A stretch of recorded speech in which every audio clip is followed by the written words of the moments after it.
Welcome everyone to our next talk as part of CPO Mastery Conference. We're joined by Joff Redfern, the VP of Product at Atlassian. Joff brings a wealth of experience and knowledge from his years of experience as a product leader at Yahoo, LinkedIn, and now Atlassian. I am really excited for Joff's presentation. Joff, I'll have you take it away. Awesome. Thanks, Mo. And thanks for having me to product faculty. I'm excited to share some of the learnings from my career. I hope that all of your listeners, watchers, viewers are well and safe in these trying times. I thought what we would do today is I'd share with you a concept that's had a tremendous impact on my life. And I've called it simply waves. So let's dig into that. It starts 6.5 years ago. I was asked a really hard question that changed how I think about my life. After being asked this question, I couldn't sleep for weeks. It just stuck with me. And I wound up asking all of my friends and family members how they would answer this question. And very, very few gave me satisfactory answers. And those that did give me compelling answers, they were definitely the fringe of my friend set. Misfits, hippie-ish, prone to really extreme points of view. This really hard question came from Peter Thiel. What important truth do very few people agree with you on? And you know, some of the people that I asked, they answered by saying things like, well, I don't believe in God, or the school system in America is broken. But those really are widespread beliefs when you think about the population of the globe, which is over 7.6 billion people. So in my view, this important question really is important for two reasons. And one, it helps you realize that the vast majority of work being done in the world is really what I would describe as derivative work. It's copying and iterating on things that the world has already seen.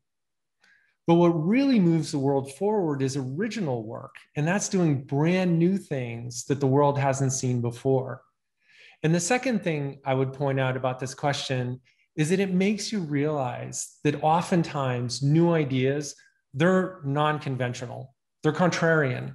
And so the question speaks to one of the hardships of doing original work, and that's that you're going against the grain of society. After all, it's asking you what very few people agree with you on. So in that sense, you're really on your own. So before we start our journey, I want to take a moment and have you try to answer that question for yourself. What important truth do very few people agree with you on?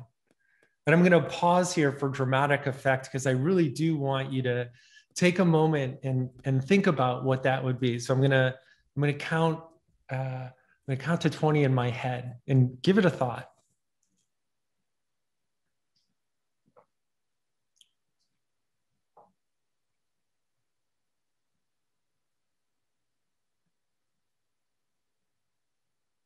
Okay, so hold on to that thought because we're going to return to it later. It winds up that Thiel's really hard question is tied to the single best piece of advice I received in my career. And that advice was about technology waves. And I want to share a few things I've learned along the way. But my true aim is to try to get you excited about this topic, because in that excitement, one of you very well could change the world. Along this journey, we're going to meet my father, a philosopher, professor, a CEO, and some billionaire founders who have shaped the way that I think about waves. So the journey starts with this guy. This is my dad. My dad, like his father, was a serial entrepreneur. He started 4 technology companies. This picture comes when he was a senior at university. He was a math major. He got hired as an early software engineer by IBM at the dawning of the mainframe era. So he learned a tremendous power of new technology waves that can both destroy an incumbent and give birth to new companies. And he saw this when computing shifted from mainframes to mini computers to personal computers, and all within a very short period of time. So when I graduated from college, I wanted to be a tech entrepreneur like my dad, and my father was my mentor. And I remember when I was searching for my first job, he said, if you want to be in technology, just stay in front of the waves. And in his mind, it was just as easy to step on an elevator going up as it was to step on an elevator going down. So I took his advice to heart, and I read as much as I could about technology. And there was this book by Thomas Kuhn called The Structure of Scientific Revolutions. It was written in 1962, and it really stood out to me. If you do pick it up, I'm going to warn you, it does not read like a New York Times bestseller. It is a little bit dry, but in there, he talked about these waves that my dad had told me about, but he was looking at science and not technology. So if you've ever heard the term a paradigm shift, that was Kuhn who popularized it 50 years ago. In fact, in Silicon Valley, if you were here in the late 1990s during the dot-com boom and that whole crash that happened, you would have heard entrepreneurs and VCs running around spending tens of millions of dollars saying, we got to do this, we got to do that, because we got to be in front of this paradigm shift. And it was the term du jour of that whole era. But in his book, he describes how science goes through these long periods of what he calls normal science, but then there'll be a period where a crisis happens. And in that crisis, you start to refute the old models and the old way of thinking. So a revolution occurs and this new paradigm emerges and a new normal science sets in. So he describes the normal science as these puzzle solving periods, and you work to iterate on the broad theory without questioning or challenging the bigger underlying assumptions of that theory. In grade school, for example, you may have learned about scientific revolutions. For example, you may have studied the Copernican revolution, where Copernicus dares to challenge that the sun, moon, planet, and stars don't all revolve around the Earth. And he presents evidence which has us move from a geocentric to a heliocentric understanding of the universe. But this happens in history at different points, whether it be in astronomy, biology, physics, medicine. They're all upended by people like Newton, Darwin, Pasteur, Einstein, Feynman in particle physics, and so on and so forth. So I want you to look carefully at this line. And what do you notice? And if you're really astute, you'll notice that Kuhn's scientific revolutions, they look a lot like technology S-curves. And the S-curve is showing how innovation is adopted. So if you don't know about S-curve, you'll want to pay attention to this part, because it's something that affects anyone that's doing work in the technology industry.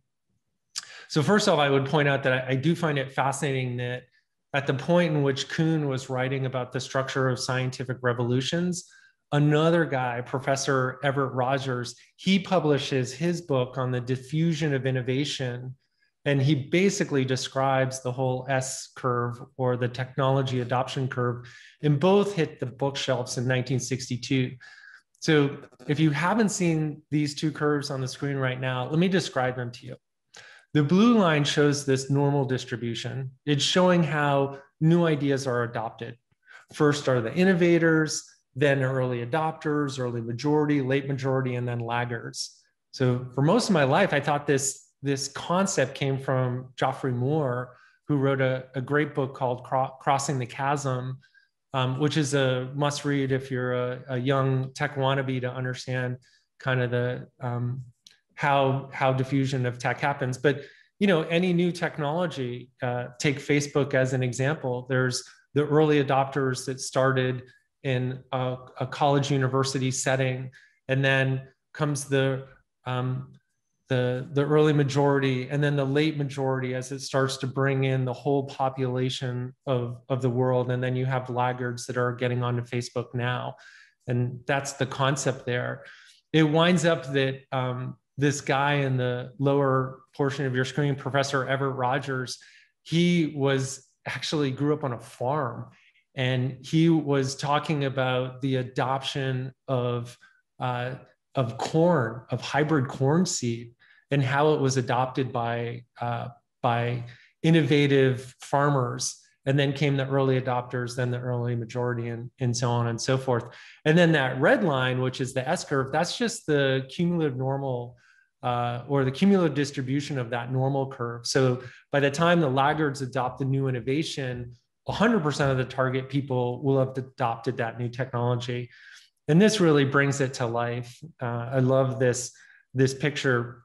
If you look here, what it's showing you is the technology adoption curves. It's showing you these S curves of different technology over these long multiple decades of time. If you look up in the upper right, you see this blue line as an example, which is the telephone. So it takes the telephone over 50 years to reach 90% of the population. And what's most interesting to me is if you look over at the far right, which is closer in time to the present time, you see that these S curves, they get steeper and flatter, meaning that they go from zero adoption to large portions of society adopting it very quickly. And that has a lot to do with the internet and broadband and the speed of getting an innovation out into the hands of people. So Kuhn and Rogers helped me understand that advice that my dad had given. You can see me here off to the side. This is when I graduated from college. My dad was just keeping it really simple. Technology comes in waves, always be in front of the new wave, and keep an eye out for these transition periods between waves. Those are these dots in yellow because they don't come up that often.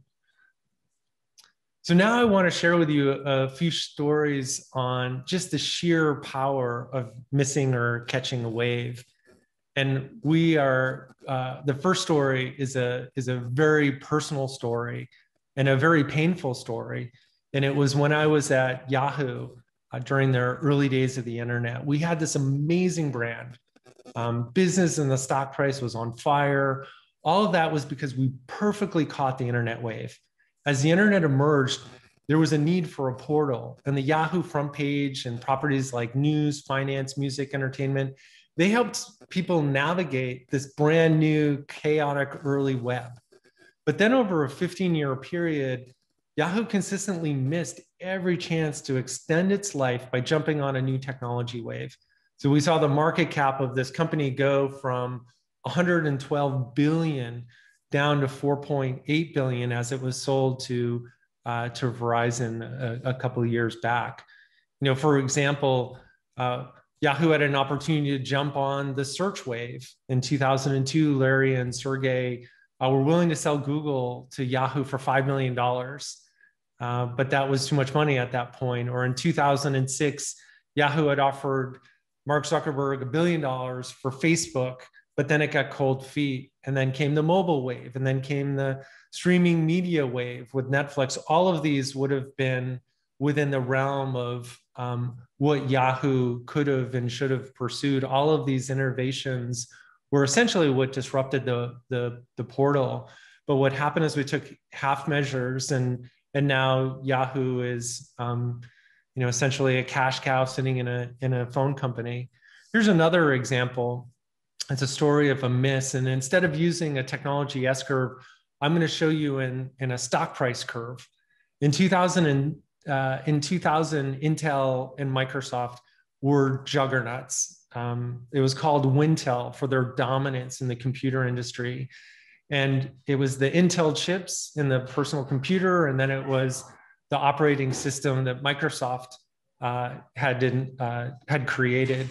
And this monopoly was so strong that Microsoft even got sued by the US government for antitrust violations. But then look at what happens around 2007 with the introduction of the iPhone. Intel misses its chance to bring ARMS chips to the phones, and Apple cashes in on it. And then later in 2016, Intel misses the importance of the GPU chip. And that chip is what drives the gaming industry, AI, Bitcoin revolutions. So their market cap gets cut in half, but then has bounced back most recently. So you can see the devastation of not being in front of a wave, even if you were the king of a previous wave.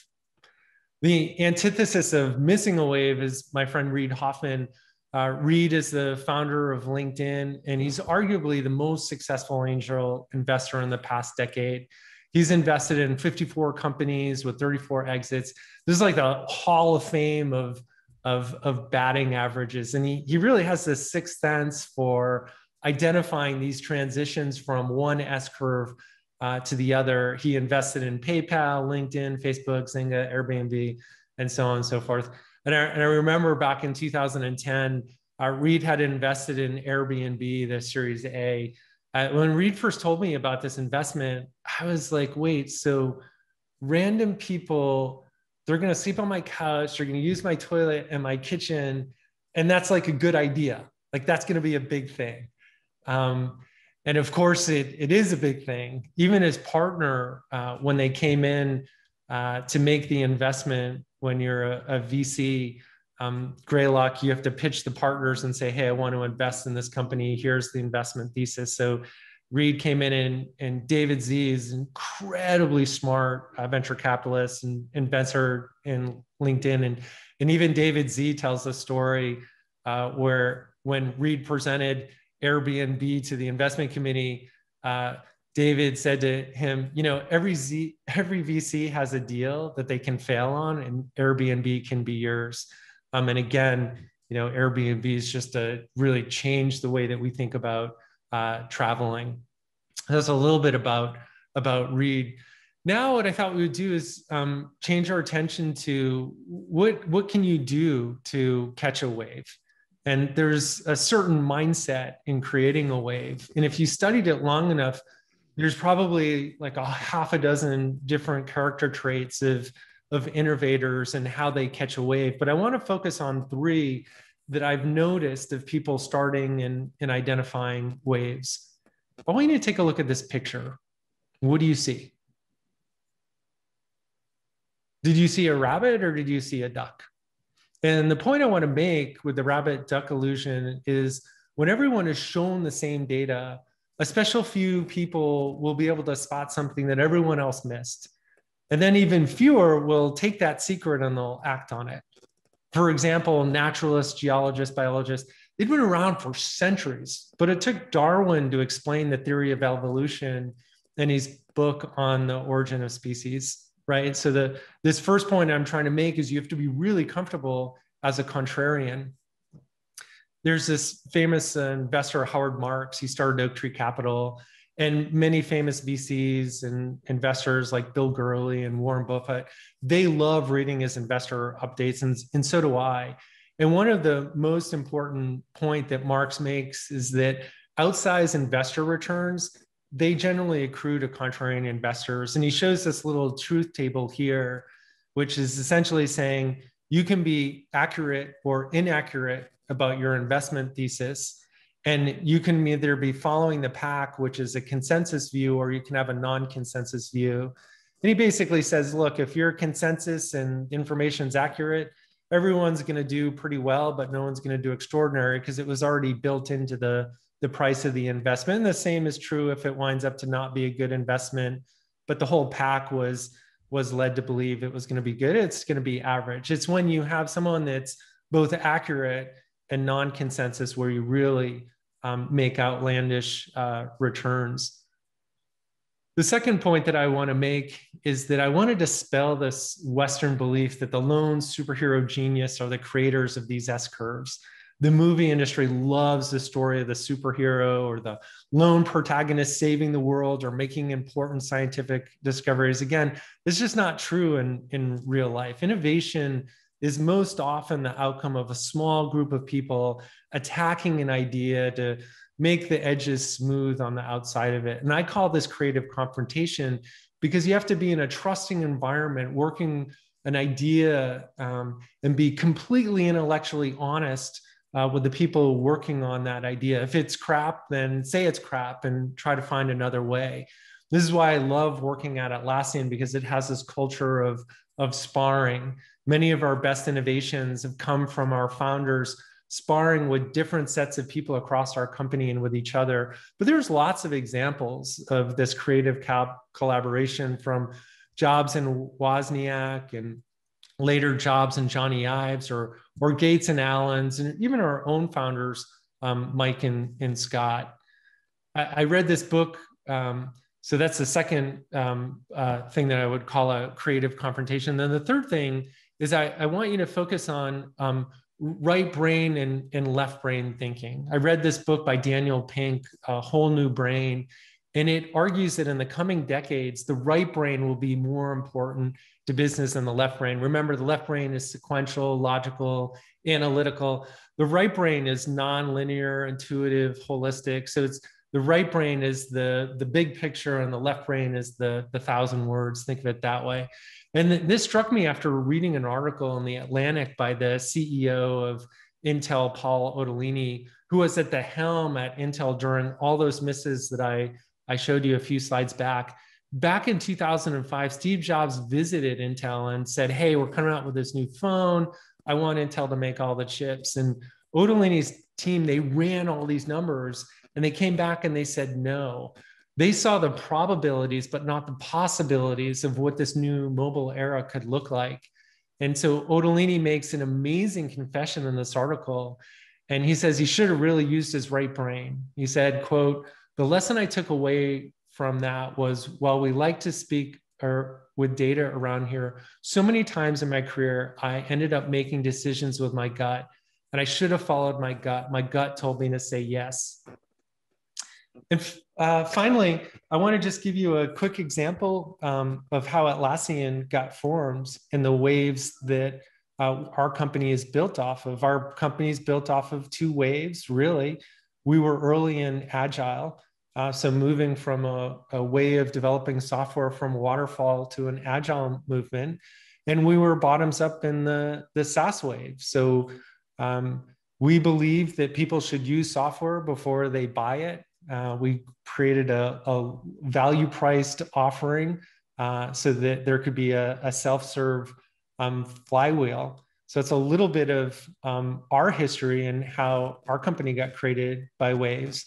But I want to ask you the question of what new wave should you be following in your company? And with that, it brings us back to Teal's really hard question, because in the right answer to this question, you could very well be in front of a wave. So with that, thank you for spending a little bit of time with me and learning about an important question and concept that has really shaped the way that I think about my work. Jeff, that's fascinating, seeing the power of the S curve and the fact that the S curve is getting more and more steeper. And I think about products that, social products that are launched recently, like Clubhouse went from 1 to 10 million users in a month. Yes. It took Facebook 2 years to do that. So the audio wave potentially is coming. This is fascinating, and I'm really glad you shared this because I don't see it nearly being shared enough with product managers. My question to you is that you have amped up the motivation so much to understand waves. Is that the question is, how do product managers figure out the next wave in their craft, in their industry, or in society? Is there any tips that you can give there? I would go back to the presentation. I think there's at least three things to be thinking about. One is that contrarian concept. Just being willing to be a contrarian. A lot of times people will come up with an idea and they'll take it to their friends, and their friends will say, "Well, that's a dumb idea." And they'll immediately park it, thinking that, "Oh, well, if my friend doesn't think it's a good idea, therefore it's not a good idea." Those are actually where things get interesting. So if you take it to someone smart and they say, "Oh, that's not a good idea," or even better yet, if they say maybe, then you very well could be on to something that is a bigger wave. I think opening up your mind, using your whole mind, your right and your left brain is really important. But it's not easy, right? If it were easy, we would all do it. I think in hindsight, you tend to be able to identify these ways. If you look at AI as an example right now, we're probably in a phase where it's closer to what the phone looked like in 2007. So if you look at the phone, mobile phones were really worked on since the late 90s. And for a whole stretch of time, they're just not going anywhere. That dream of the phone, the wave isn't coming. And then these conditions hit perfectly with introduction of the iPhone in 2007. And then it really blossoms from there. And it moves out, and Android comes, and you see this wide scale adoption. So if you're like working on the mobile phone between the late 90s and before 2007, you're probably thinking like, I know there's a wave here, but I'm not getting any traction. And AI is probably at this point where it's been around for decades. And it's just now that you're probably in that 2007 moment where people are realizing, oh, a bunch of this stuff actually is working, and I am able to anticipate things. So it's easier to spot these in hindsight, right? Yeah. The trick is to be in front of it. And you probably, the best piece of advice I would give is you're going to be uncomfortable, because there's going to be a lot of people telling you no. There's going to be a lot of people telling you that this is a dumb idea or it's stupid. But then over time, if you're right, they'll come to celebrate your genius. Yeah.